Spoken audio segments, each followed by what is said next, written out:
Hai, Assalamualaikum warahmatullahi wabarakatuh dan salam sejahtera. Nama saya Nona Najah binti Abdul A1711044, merupakan pelajar PPM 1952 Kesenian dan Kebudayaan dan Kesenian Islam. Baiklah, hari ini saya nak cerita pasal sedikit ulasan atau perumusan berkaitan dengan tajuk pilihan saya, iaitu Seni Bina Islam. Dan saya mengambil masjid sebagai tajuk pilihan dan saya spesifikkan kepada Masjid Quba. Okey, baiklah. Macam kita tahu, Masjid Quba merupakan masjid yang paling tertua di dunia dan merupakan masjid yang pertama dibina dalam sejarah Islam, dan ia merupakan sebuah masjid yang cukup mempunyai nilai yang tersendirilah dalam kalangan umat Islam. Macam kita tahu, pembinaannya adalah bermula daripada Nabi Muhammad sallallahu alaihi wasallam, ketika mana peristiwa hijrah berlaku, ketika mana bergeraknya Nabi dari Mekah ke Madinah, dan Masjid Quba adalah masjid pertama dibina oleh baginda sallallahu alaihi wasallam bersama dengan Khalifah Abu Bakar dan sesetengah penduduk Ansar. Okey, baiklah. Kenapa saya pilih tajuk ni?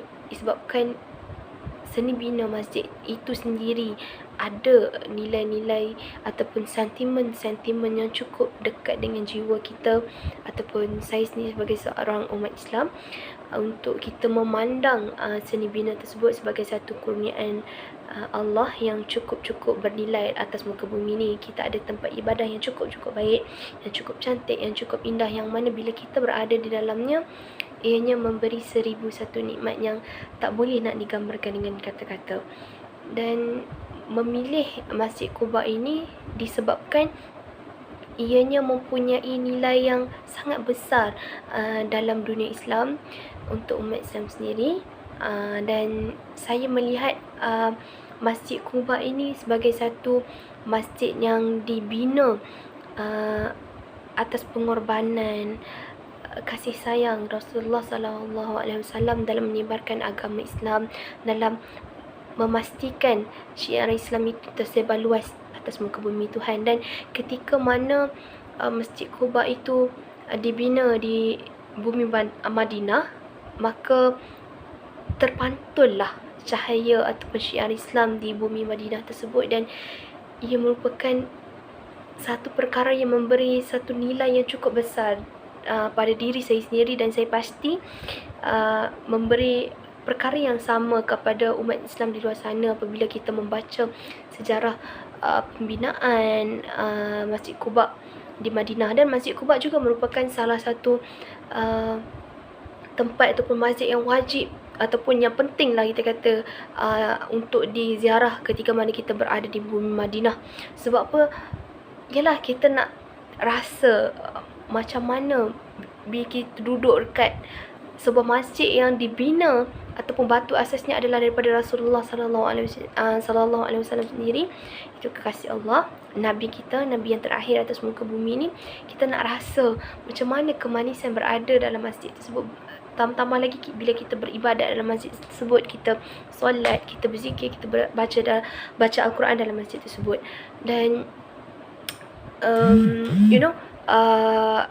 dalam sebuah cerita juga diceritakan bahawa Nabi Muhammad SAW selalu solat dekat Masjid Quba tu. Dan diceritakan juga rumah Saidina Ali berada dekat dengan Masjid Quba, dan setiap kali Rasulullah SAW pergi ke tempat tersebut, di mana terletaknya Masjid Quba dan rumah Saidina Ali tu, dalam menunggu, ketika mana menunggu Saidina Ali untuk berurusan dengan Saidina Ali, Rasulullah SAW akan mendirikan solat ataupun solat sunat dalam Masjid Quba tu. Dan diceritakan juga ketika mana Masjid Quba dibina ataupun didirikan, hampir 20 malam, direct 20 malam Rasulullah SAW mendirikan solat di Masjid Quba.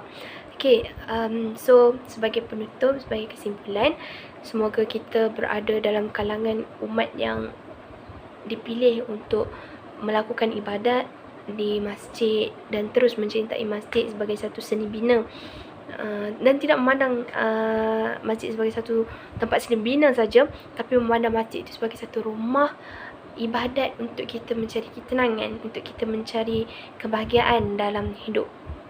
Tinggi manapun darjat kita, sekaya manapun kita, semoga kita tetap berada dalam ketenangan dan kebahagiaan, yakni dengan sentiasa mengabdikan diri kita kepada Allah Subhanahu Wa Taala, insya-Allah. So, sekian saja daripada saya. Terima kasih dan assalamualaikum.